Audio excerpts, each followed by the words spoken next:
So I know we always talk about discovering the root cause of your PCOS to help you lose weight, but we're now able to take the guesswork out of it with an easy at-home lab test that measures the functional ranges of your hormones so you can understand exactly what is going on with your metabolism. We have exclusively collaborated with naturopathic doctor, Dr. Stephen Cabral, founder of Equilife, to help you understand how your hormones are affecting your ability to lose weight. The lab kit will help you understand key factors of PCOS weight loss, like insulin resistance, vitamin D deficiency, thyroid deficiency, estrogen dominance, and androgens. And after you take the test, you'll be able to schedule a one-on-one call during which a health coach will assess your results so you can walk away with personalized recommendations. When it comes to understanding your PCOS at the root cause, you deserve clear answers. That's what we're bringing you with this lab kit that will assess your metabolic health. To order your lab kit today and get $50 off, head over to equilife.life/PCOS. That's equi.life/PCOS. The link is in the description as well. Are you trying to conceive? When you're in the process of baby making, you don't want to take a prenatal that's designed for a woman who's pregnant. They get expensive and have ingredients you don't need quite yet. Theranatal Core is a prenatal focused on women who are trying to conceive. It contains the active form of folic acid, folate, as well as 2,000 IUs of vitamin D. Also, it doesn't have any expensive ingredients that you don't need until you're pregnant. Theralogix' prenatal Theranatal Core is especially for women with PCOS who are in the process of baby making. Check the link in the description for our 15% off code. All right, babe, let's take a moment to correct our posture, take a deep breath, and have some pure spectrum CBD. Sure. Hey sisters, CBD can help with acne, inflammation, anxiety, sleep, and so many other PCOS symptoms. I personally take it throughout the day to help keep my stress hormones nice and low. Not to mention, I sleep like a baby every night and I don't wake up fatigued at all. Now open your mouth, please, so I can give you a serving. Ah. Now hold it for 60 seconds. Head over to purespectrumcbd.com and use the code THESISTERHOOD, one word, for 10% off. Can I stop now? Nope, you got 30 more seconds. Doctor said you got PCOS. Now go on, girl, just lose some weight. Till I took the symptoms into my own hands and reversed them naturally. So I became a dietitian to help my sisters feel the best they've ever felt. Take a step in my direction if you wanna prove them wrong and take control of yourself. Join a sister and a mister. Welcome, sisters, to another episode of the podcast. Today, we have a very special guest, Dr. Stephen Cabral. He is a board-certified doctor of naturopathy, founder of the Cabral Wellness Institute and the StephenCabral.com, and author of The Rain Barrel Effect.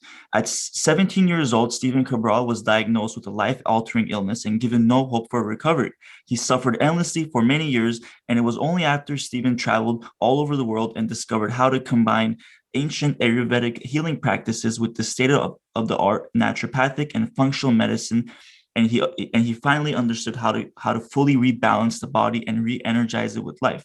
Today, in Dr. Cabral's online and Boston practice, he uses functional medicine lab testing and personalized wellness plans to help people rebalance their mind and body to recover from autoimmune, thyroid, fatigue, hormone, weight gain, and much more.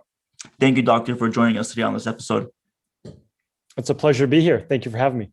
Yes. And for those that don't know, Dr. Stephen Cabral has a very special podcast, The Cabral Concept. We've been listening to it for the last month or so, but very good podcast, doctor. I especially love it how you do most of the episodes with yourself and you really just like get down in detail to the topics, but you don't make it too overcomplicated where it's like hard to understand, but much more easier for, the normal person to really understand. Yeah, and that's really what it's all about. I've been practicing now for about 20 years.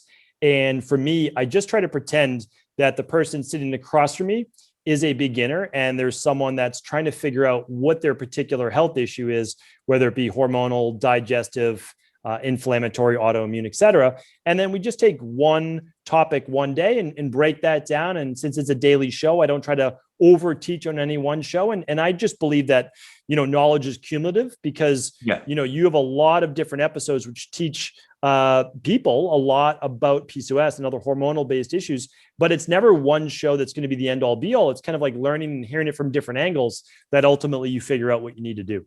Absolutely. And in one of your episodes, you mentioned how like the process of learning, it takes time, and you were talking about how it took you some time to learn and apply the things that you're basically learning as you go through it. So it's the same thing applies for our listeners, for your listeners. It takes time to learn and apply those things. So having patience and taking the time to learn is a really important process as well.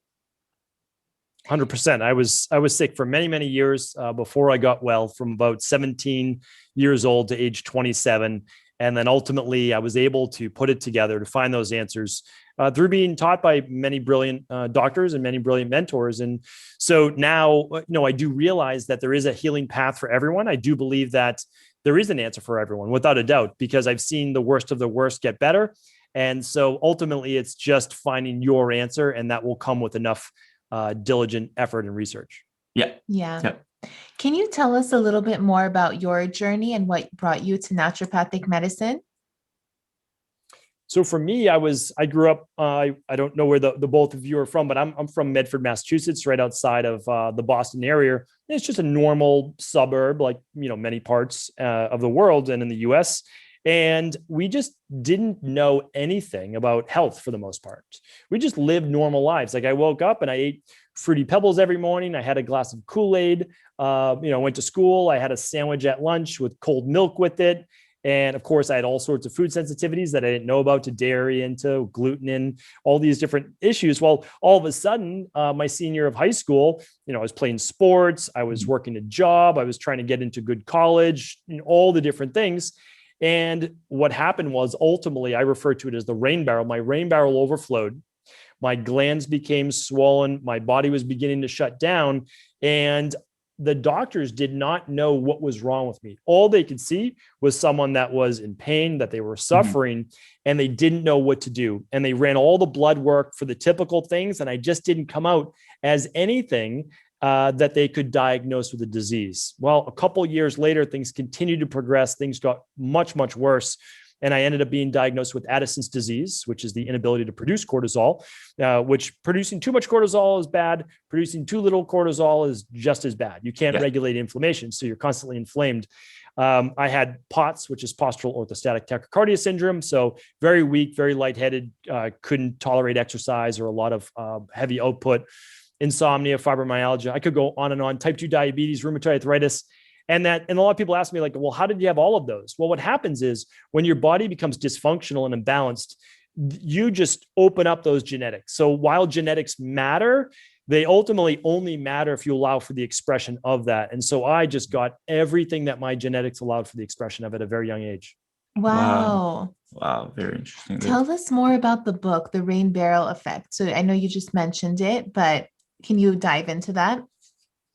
So what I learned, and again, none of this was ever on my path. Like, I didn't know that this would be my life, but since I got sick before I even entered undergrad for college, I just started studying nutrition and other items, because I was actually introduced at 19 years old to, what we might refer to as an alternative healthcare practitioner, someone that was a medical doctor, yet they actually got their degree overseas in Russia. So they had a background in acupuncture and a lot of natural health. And they were doing functional medicine lab testing in the late 90s, which was almost unheard of. And they began to teach me about food sensitivities and my adrenals. And I just became very interested that this is a whole world that I'm 19 years old, I'm not even aware of, because there really is an internet. I mean, at least for me, I didn't have a computer. There was no internet until around the late 90s or 2000. And so I began to read a lot of books, and I read hundreds of books and then thousands of books, just trying to absorb this knowledge and get myself well. It was selfish. Like, I wanted to get well, but in the process, I realized there's a lot of other people that could use this same information. And so ultimately what I did was I met who I call my mentor, Dr. Pete, she taught me how to blend functional medicine lab testing with Ayurvedic medicine. And that is what I needed in order to truly heal. And so now completely disease-free, healthier than I've ever been in my entire life. And I try to teach that to everyone around the world. Yeah, that's amazing. That's amazing. And I had a similar experience with my knowledge about medicine. And I only knew about traditional medicine until I was about like 20, 21. And I started to listen to podcasts, like, for example, like Joe Rogan Experience and other ones where he would have, these guests on who were more into the holistic medicine or functional medicine, the alternative medicine, as they like to call it. And it really opened my eyes to all the benefits that you can see without only depending on traditional medicine. So I completely agree with your progress of how you learned about those things. And I mean, I loved hearing that story. So that ultimately, that's why I wrote the book, The Rain Barrel Effect. So the rain barrel effect is that each one of us gets sick, and I call it, sick in our own unique way. Mm-hmm. Meaning, I got Addison's disease, I got rheumatoid arthritis, insomnia, POTS, etc. But I would never get Hashimoto's, no matter how hard my body tried to be unwell or other issues, because that's not in my genetics. Mm-hmm. But the issue is the same things that I suffered from, which was, ultimately, if we look at the underlying root cause reasons, I had massive candida overgrowth from taking amoxicillin twice a day for 3 years for acne and skin issues. Wow. So it just caused massive intestinal permeability. I grew up every year with a, physician, a pediatrician that prescribed 3-4 times a year amoxicillin if you just got the common cold. So we just had Z-Paks. We had azithromycin in our house all the time. My parents didn't know. It wasn't my parents' fault that this happened, but then I developed allergies and low-level asthma. And so that is me filling up the rain barrel. And then what happened? Senior year of high school, stressed out because I'm trying to make my grades for college, take the SATs. I'm playing a sport every season, which is tough on the body. I have relationships, you're dating, like all these different things. And then what happens is I've got the gut issues, I have the inflammation, and then that rain barrel begins to overflow. And when that happened, my immune system just started to shut down. So it's the same thing for everyone's body. You eventually overflow your rain barrel, and then you end up with whatever it is that you have. And so when you look at the underlying root causes, they're somewhat similar in most people, but the outcome, the disease that we give a name to, which is simply a collection of symptoms, that's what differs in individuals. Mm-hmm. Yeah. Some people have PCOS, some people don't have PCOS, it's not every time XYZ happens, you get PCOS. It's going to mixture. Yeah. It's going to exacerbate whatever is in your genetics. Like your environment is going to really push out what your genetics have maybe in line for you if you don't take care of your health. Before we get to the next question, I have a very California girl question. What is a rain barrel? Oh, you don't know I don't know what a rain barrel. It rained one time this year, yesterday. That's it. I didn't know what one was either, to be honest with you. And I didn't invent the term, the rain barrel. So what I'm trying to do is popularize it. That's it. And so when I was sitting in an allergist's office, I was about, let's say 22 years old or so. And I was reading a research paper on what they kind of referred to as the rain barrel. And what it meant was that most people don't have allergies until that barrel overflows. So people can have low level issues with grass, it's all around us all the time, or pollen, it's all around us all the time, but they only get a massive allergy reaction during maybe the springtime. And that's because pollen's at its all-time highest. So if pollen count that day is at 10, well, that overflows their rain barrel. And now they have all sorts of histamine related issues. But then a month later, there's still pollen, but it's it's like a 4. Well, they don't have allergies. So, but in real life, well, what is a rain barrel? Well, a rain barrel is actually it collects the water that comes off of the house from like a gutter. And it does that so it doesn't pour all over your lawn and it would destroy your lawn or your patio, causing all sorts of, damage to the property and the grass. And so what happens is the rain barrel fills up, but it has a cover on it. So most people don't know to check the rain barrel to see if it's about to overflow, because if it does overflow, it causes that same damage that you're trying to prevent. Yeah. So that's what a rain barrel is in the real world. Very interesting. Okay. I would have never known that. Really? You didn't know that? Are you kidding me? Why would I have a rain barrel? It rains once a year here. Hey, you get the conserved water. Do we even have a gutter? Yeah, of course. I mean, the condos have gutters, but you could also use a rain barrel to filter it and reuse the water for other purposes, to kind of recycle it, So for gray water. Yeah. All of that. Yeah. Okay. Yeah. Yeah. 100%. That's funny. Well, in Boston, we get a lot more rain. Yeah. A lot more snow, a lot more rain. Yeah, I bet. So I loved, you had a podcast episode on rebalancing your fat burning hormones to lose weight. So let's dive into that. So many women with PCOS, they're told to just lose weight with PCOS, and then they jump into these intense workouts and these intense, diets and restriction and so on. And we are PCOS weight loss, but that is not what we're about whatsoever. So can you dive into rebalancing your hormones so that you're better at burning fat, and a woman can feel like herself again instead of gaining weight uncontrollably? Yeah, 100%. And the big thing is, although weight loss is a major part of our practice, there's no doubt about it. What happens is and it's mainly women, because women have to deal with this, unfortunately, a lot more than men do. And that's because of the delicate nature of estrogen and progesterone, to be honest with you, because your hormones are essentially dictated by the stress that you're under and the environment that you're under. That's just part of it, but it's such a big part to this. So, I mean, women are told over and over that you need to just eat less calories because it's all about energy balance, right? So if you eat less, you will ultimately lose weight. Well, I've worked with many women that eat 1,000 calories a day or less than that, and they're still not losing weight. So are those same women supposed to eat 800 calories, 700 calories? Mm-hmm. Is that really what they're supposed to do? And then they're supposed to exercise on top of that, which creates even more of a deficit.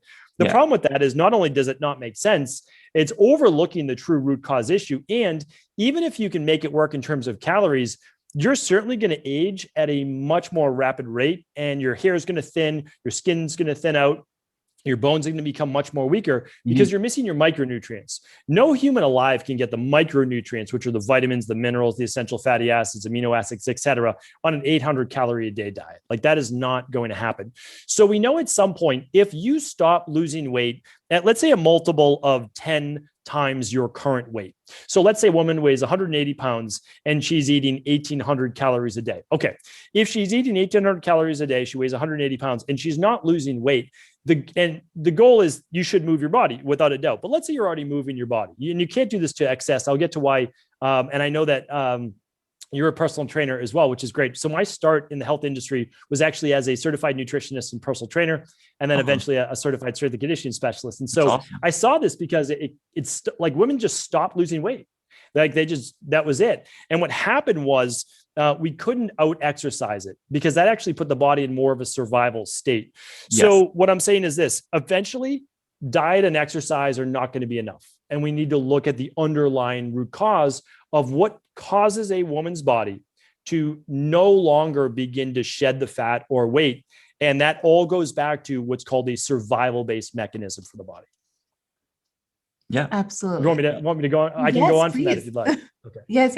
So it doesn't even end there. There's so much. When you look at PCOS, or let's say you look at weight loss in general, because there can be one and the same.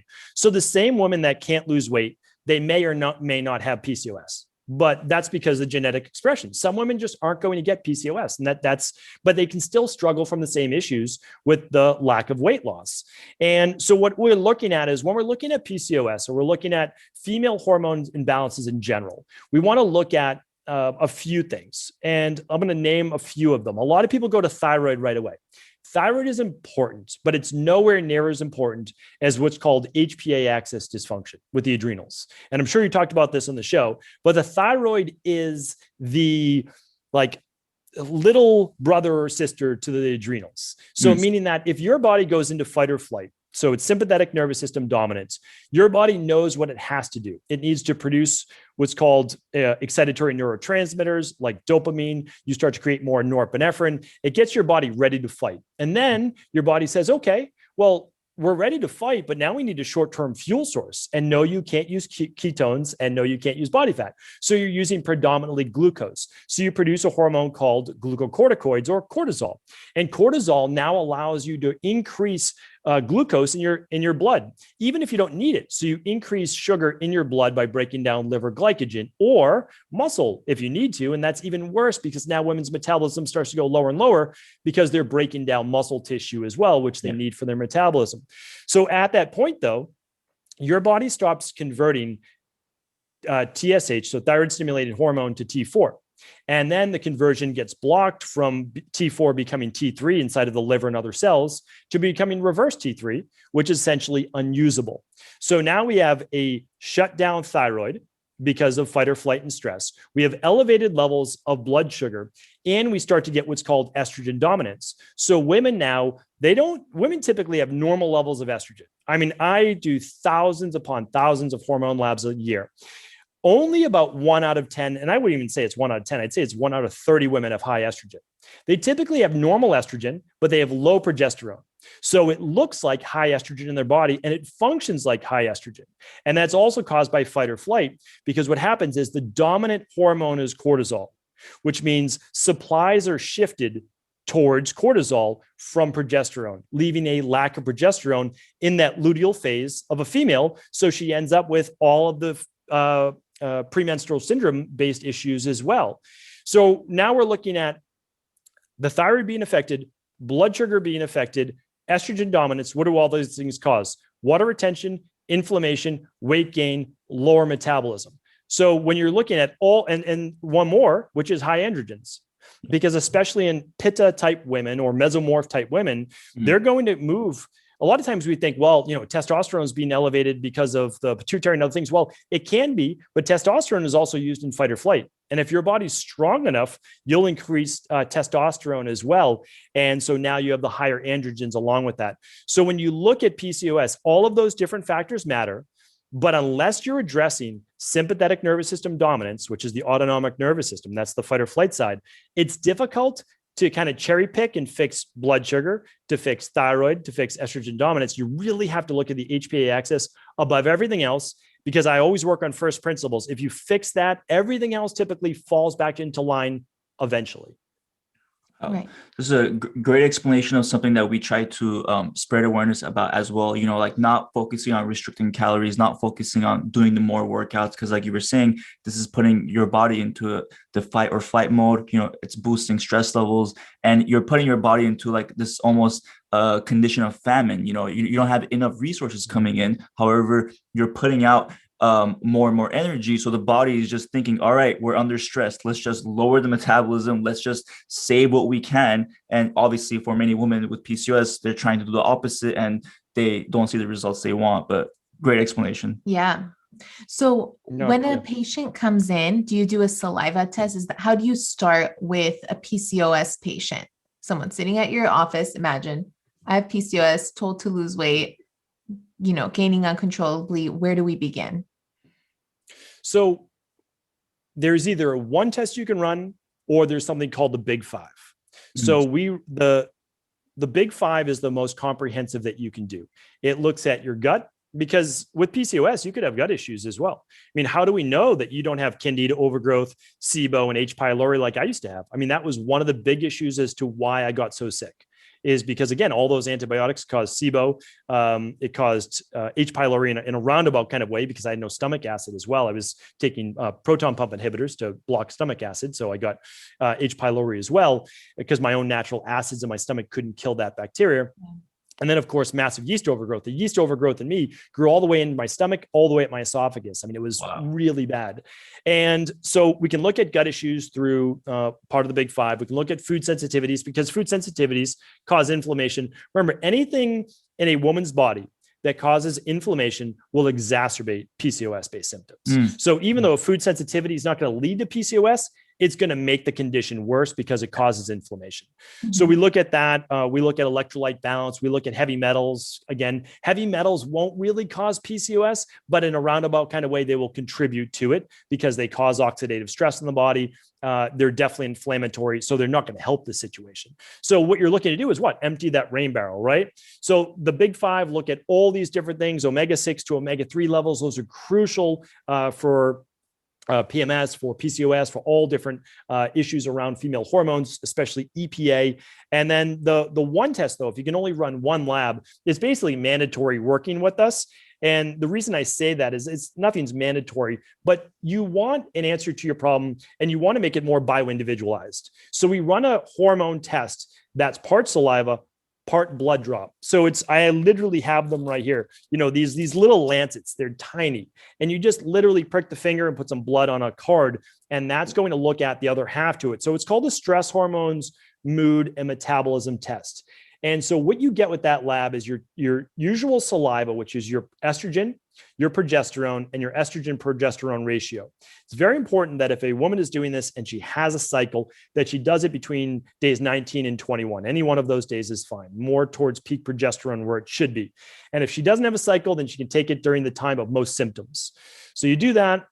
You also get your DHEA and your testosterone. So you get to look at the picture from the androgen standpoint. You get cortisol at 4 times throughout the day, because if you only look at cortisol in the morning, it's not going to give you a complete picture. A lot of people are low in the morning, but high at night. Now you've got a dysfunctional diurnal rhythm, which is even worse for PCOS and thyroid issues because you have higher cortisol at night and worse for sleep. And then the blood spot part of it comes in. You check your vitamin D, your free T4, free T3, your TSH, your TPO antibodies, because a lot of women end up with Hashimoto's as well. It's just part of their genetic code as well. And then we've got the hemoglobin A1C and the insulin. So that's the ultimate test that we use for female hormone dysregularity. That's so great. I feel like that's all encompassing of any underlying problem with PCOS. And then you start from there and you start treating what the actual problem is instead of shooting into the dark. So you know if you have a thyroid problem, you know if you have a stress hormone problem, and the woman can actually go home and be like, okay, the blood work is there and this is what I need to do. Mm-hmm. I love and you that. can do it right at home. I mean, that's a great thing. It's like, we work with, I see. we work like with virtually. Teenagers. Yeah. And so that's the thing. We ship these all over the world, but you can do it with anyone. So we have moms write in for their daughters. We've got, women using this all over the world. And that's the nice thing, is you can do everything virtually. But more important is really what you're getting back to is that you don't need to work on something that's not dysfunctional. So don't make your life more complicated than it has to be. If you don't have high testosterone, then great. We don't need to work on high testosterone. And honestly, we don't want to lower testosterone, which makes both men and women feel good, if it's not high. We don't want to lower that too much. And so what we do is we start to really look at the things that matter the most. And it might be cortisol and blood sugar. Okay, so now we're directly targeting cortisol in the evening, but not in the morning. And we're working on blood sugar. So we're going to use things like, we have a product called Adrenal Soothe, but you could use phosphoserine, ashwagandha, L-theanine. You can use products that have been clinically proven to help to lower evening cortisol. And then we can use other products like a non-groggy liquid melatonin, not forever, but for somewhere between, let's say, 4 and 6 weeks for that would actually help remove excess estrogen from the body, because that's one function of melatonin. But also to lower those evening cortisol levels, because melatonin and cortisol are in direct inverse ratios to each other. So if you take more of one, well, then it's going to lower the other. So that can be really helpful. Yeah, and both of those are really important for circadian rhythm as well. So that's many women with PCOS suffer dysregulation of their circadian rhythm, and we've seen melatonin and cortisol have a big impact on it. And when your cortisol levels are not where it should be in the evening, and then in the morning, this is all just creating that cycle of disaster. Yeah. 100%. Yeah, 100%. You're right. So you send a test kit virtually, and they can, do this blood prick and saliva test, you'll get the information after they send it back to you, and then you can kind of have like a virtual consultation. Yeah, exactly. So how it works is I ran 2 large offices or practices in Boston. We saw about 20,000 people a year. So we saw over 250,000 client appointments. So we collected massive amounts of data, and none of the labs are our labs, but as a to get these labs, you just have to have a doctor sign off on them. So what I decided was that in 2018, I was going to take this practice virtual. And the reason why I wanted to do that is that it's a lot of work that goes into running an offline practice, meaning that you've got front desk, you just have so much to contend with. And I realized that I could actually help way more people by doing this virtually. So I sign off on all the labs, and all that I do is, and the new company is Equalife, and we could certainly link it up if you feel it's appropriate or not. That's totally up to you. But what we do is we ship them anywhere in the world. So we ship to over 25 countries. And then people just take the test, again, for a woman, days 19 through 21, just one of those days, or when she has the most symptoms. And all it is 4 tubes of saliva taken over a day. And the other part to it is a blood prick card, because you can't get accurate thyroid or vitamin D or insulin hemoglobin A1C through saliva. So you need to use the blood. And that's why there's a blood drop card that you just put a few drops of blood from your finger, just like you would if you were taking your blood sugar level for a glucometer. So it's the same thing. And then what you do is you ship that back. It goes right to the lab. Again, we don't own any of these labs. And we considered open sourcing lab work, because it's so hard to like, all right, I'm going to make an appointment with my doctor and they have to believe me in the first place, which half the time they don't believe you. Yeah. Then you have to go to the lab, get your blood drawn. And so this just makes it easier. And then the difference is that you get the results read to you by a certified health coach that I've overseen, that I've trained. They use my specific protocols that we know work because we've used them for many years. And they get a wellness plan that's set up for them. Not only that, but it has stages to it, because what you do the first 4 weeks is going to be different than the next 4 and the next 4. It's essentially to overcome a lot of these PCOS-based symptoms. It's about 12 to 16 weeks. It's not overnight. So you don't fix it in 21 days. And the reason why we can't even want that, I mean, like, it would be great. And don't get me wrong, you start to get better, but you're not fully better for some period of time. And that's because your cells actually have to change. And it takes about 90 to 120 days for those cells to start to turn over. Okay. So when they do turn over, now they have different cell receptors. They're more receptive to insulin. You have less inflammation. You begin to empty the rain barrel. You've got more levels now of the B vitamins you might be missing, or the iron, or, B6, like all the different cofactors, selenium, zinc, that you might be short on. And again, all of those things show up on the big 5, but I know not everybody can afford those. And we understand that. So we also have just one single lab for people that need that as well. Right. Awesome. That's amazing.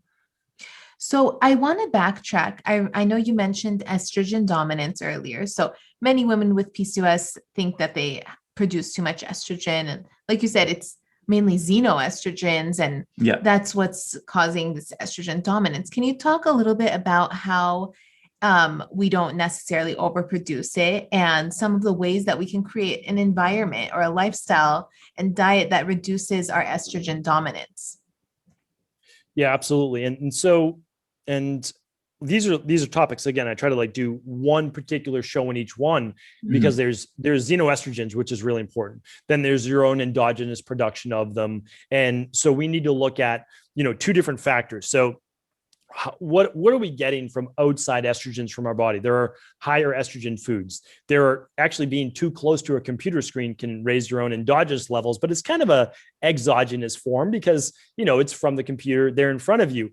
Poor circadian rhythm, plastics, like all of these different things are important, and we have to be careful with that. But what I would say is this, and I want to really reiterate this fact, is that most women do not have too much estrogen in their body. Now, the xenoestrogens are inflammatory, and they shouldn't be there at all. So that's a different story. And that has to do with liver detoxification, which I'll definitely get to. If you want to discuss that, I'm happy to. But again, I just want to reiterate, most women have normal estrogen in their body, even during the luteal phase. And we're very cautious about that, because you want to have a lower level of estrogen during that luteal phase, days 19, 20, 21. That's why we test. And it's typically normal. And the issue is that women's levels of progesterone are so low because of that autonomic nervous system dysfunction that it feels like high levels of estrogen. So they get the oily skin, they start to get maybe acne around the chin, they might get irritability, they might get bloating, they might get water retention, they might have issues with sleep, they might get, digestive issues. And it feels like high estrogen, and it is, but it's only high estrogen relative to the low progesterone. So once you don't need to give progesterone to women. What you need to do then is to really take that foot off the gas for that autonomic nervous system, slow the body. And then, of course, we don't want women to suffer either. So we'll do things in the meantime to actually help boost progesterone levels naturally, to lower those cortisol levels. And then the last part I would say is that the estrogen that they are making, although even if not too high, sometimes gets trapped in the body. It can't be removed as easily. Right. Sometimes it's because of constipation, so like low peristaltic movement in the bowels. And sometimes, again, it is from the xenoestrogens, other things like that. And the liver simply is not able to process it, break it down fast enough because of again, intestinal permeability, leaky gut, heavy metals, that's when all those things matter. So what we do at that point is we begin to use what's called a functional medicine detox to ramp up phase 1, phase 2 liver detox. And no matter who the woman is, we do a 21-day functional medicine detox before we start any protocol to open up those liver pathways, because it's too difficult to test like cytochrome P450 pathways. Like there's no downside, only upside to being able to do a functional medicine detox. Yeah. What is that? Supplements? Lifestyle? It's, well, it comes with a specific nutrition guide. So these are foods that are very low inflammatory. They're also foods that ramp up. So food-based, it ramps up your own phase 1, phase 2 detox, which is typically done through cruciferous vegetables as well. And it's not, it includes 2 days of a liquid fast to start. So you're doing 4 shakes. So you're essentially consuming 20 ounces of a shake every 3.5 hours. So you're staying satiated, very low calorie though, to increase autophagy. And then what that includes though, is all of the nutrients you need for phase 1, which would be your selenium, your zinc, your B vitamins, your vitamin C, your glutamine, all those great things. And what that does, that actually takes estrogen and fat soluble toxins from your body. And what it does is it begins to create it into what's called an intermediary metabolite in your liver. And I've got a little model right here that I always use for these discussions. Okay. And this big thing right here is your liver. I mean, it's an enormous organ, and it sits under the right side of your rib cage. And what it does is actually moves through phase 1, phase 2. And its job when it gets to phase 2 is to take that intermediary metabolite and use what comes from cruciferous vegetables and garlic and those types of things to create what's called sulfur-based amino acids, such as glutathione, N-acetylcysteine, which is a precursor, taurine, et cetera. And that's the only way. Okay. But now at that process, it's still very important for a woman to make sure that she's having 1 to 2 bowel movements a day. And a lot of times in our society, we've been taught that it's actually not normal to have 1 or 2 bowel movements a day. Something's wrong. But actually, it's very important, because that's the predominant way you are getting all of the toxins out of this liver, out of your body. And this is your small intestine. And then it comes out to your ascending colon and transverse colon, and then descending colon and out of the body. So it comes out predominantly through the intestines. And again, it's about 23 feet of intestinal tract, 26 feet. So you need to keep that moving. And then also the kidneys are behind here through urine, and the other part is through sweat. So women could actually do themselves a huge benefit to their detox organs on the inside when doing a functional medicine detox, to sweat in some way, low intensity exercise, or ideally a sauna. And a sauna would help them sweat out a lot of those toxins as well. Yeah. And so these, estrogens as well, they're, for the most part, the reason is due to like environmental factors, correct? Like, for example, like harmful products that contain, the things that basically cause these xenoestrogens to occur in the body. That's correct. Yeah, without a doubt. So a lot of the average woman leaves her house with having used a dozen different products and has approximately 126 different carcinogenic chemicals on her body. So, I mean, it's pretty, and now of course it's, when you look at it, it's not that much, because it's 12 ingredients for 12 different products.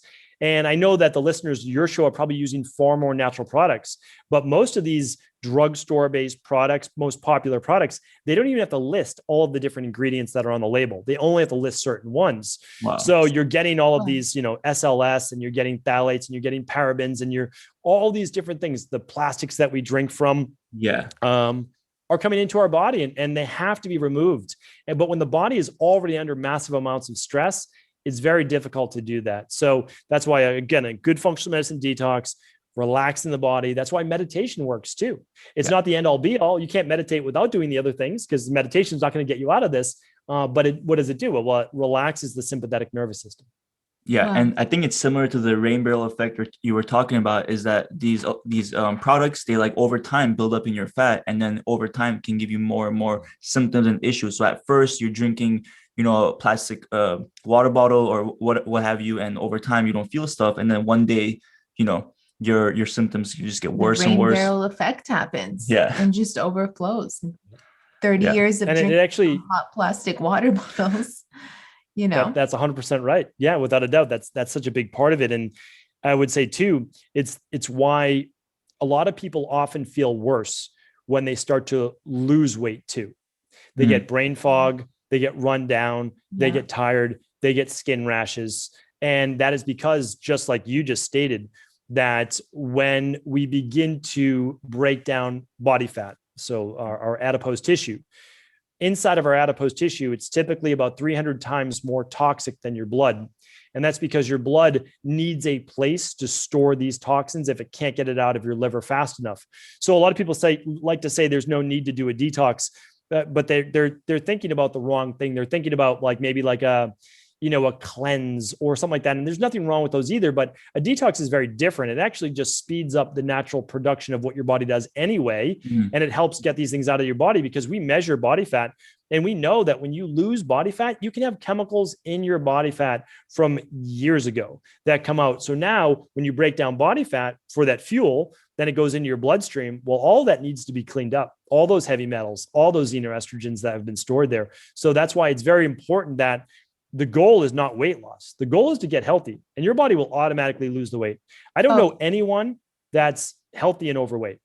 It's a paradox between the two. Yeah. Like, you can't be, your body will not allow you to be. Now, there are different body types. Not everyone's meant to be, nor should they be super thin, skinny, whatever you want to call it. That's not a natural body type for many people. That's an ectomorphic body type, but you can have your own great body type with being lean for your body type. So I'm not talking about a specific body type. I'm talking about being at the right body type for you, though I should say the right weight for you. Yeah. Yeah. I just want to backtrack for 1 second. You also mentioned that slow workouts are detoxifying. Is that what you had? I should say they're not stressing to the nervous system. And if they allow you to sweat like cardio would, then it would enable you to get toxins out through the sweat. But the other reason why cardio is good as well. And again, I came between the year 2000 and 2010, zero of my clients would ever do cardio, because I would only have them do compound movements and sprints, like intervals. And that's because it's the best for transforming your body. However, I've learned that although that's great for body transformation, you do need aerobic-based cardio. And in certain conditions, it's even better because it's less stressful on the body. It allows you to sweat. And what it also does is, when you exercise, you move the blood through your body faster. And your liver here moves blood through it at a rate of about, all the blood in your body, about 6 minutes. So all the blood gets filtered through your body in about 6 minutes through your liver. And so when you exercise, though, it speeds up that process. And since many women with PCOS or female hormone imbalances also have thyroid issues or lowered metabolism, they have cold hands, they have cold feet, poor circulation, that exercise and cardio allows them to move the blood and help improve circulation. Yeah. Great. Yeah. And I recommend a similar a method where we basically base our method on, weight training, slow weight workouts, basically 3-4 times a week, and then adding cardio to your rest days, so that those rest days are more like active rest days where you can, improve your cardiovascular health and even sweat a little bit to help with the detoxifying process, like you mentioned. Right. Absolutely. I think it's a great way to do it for sure. Yes. Yeah. All right. So, one of our last questions is, what are some actionable steps for our listeners that they can take to help restore balance and have better energy and mood and hormones and sleep? What can we take away? Well, if I can be direct, the best thing that I would do is I would go after exactly what it is that's the underlying root cause that's caused this. And usually there's multiple, so it's not one thing. So I would, if they're new to this particular topic, because you never know where someone comes in a podcast, listen to additional of your podcasts, get a good amount of information, because you're going to be able to figure this out. It's actually not going to take as long as you thought it was, but you want to know that what you're going to do will work. And so sometimes that just takes a little confidence from getting more and more information. So listen to more of your podcasts, without a doubt. Definitely recommend that. If they'd like to read my book, The Rain Barrel Effect, then it's basically free. We donate all profits to charity, and you get to understand how the rain barrel overflows, because you got here not because you wanted to, not because you did it on purpose. I didn't take all the amoxicillin. I didn't get all that stress because I wanted to. It was just like, that's what happened in my life. And I get to learn from that now. And then once you're ready, I would say a targeted approach. I mean, I would really run that stress hormones, mood and metabolism test. If you're not able to do the big five, because that stress hormones, mood and metabolism is part of the big five. So it looks at gut function and omega-3s and food sensitivities, which is important. But if you can't do it, that's okay. And then from there, you're going to begin the 21-day functional medicine detox, and then you're going to begin the personalized plan that's based on your lab testing. You'll complete that personalized plan for about 12 to 16 weeks. If you decide to retest, that's completely up to you. If not, based on symptoms, if you don't retest, then you'll begin to taper off. You just don't stop. So when a plan is working for you, the worst thing you can do is to say, okay, I'm good, and I'm just going to stop and go back. No, you're going to taper off the products to make sure that your body doesn't need just a little bit extra support for another 4 to 8 weeks. And then after that time, then you can probably come all the way off most of those things. While, of course, working in a lifestyle. Remember, supplements is only one part of it. Yeah. In my book, I talk about diet, exercise, stress reduction, toxin removal, rest, emotional balance, supplements, and success mindset. So supplements is one part of an 8-part protocol that we like to use. That's great. And like you said, a supplement is a supplement to you, what you're doing. So it just supplements the other positive things you're doing. It can make it can improve them. So yeah, love that.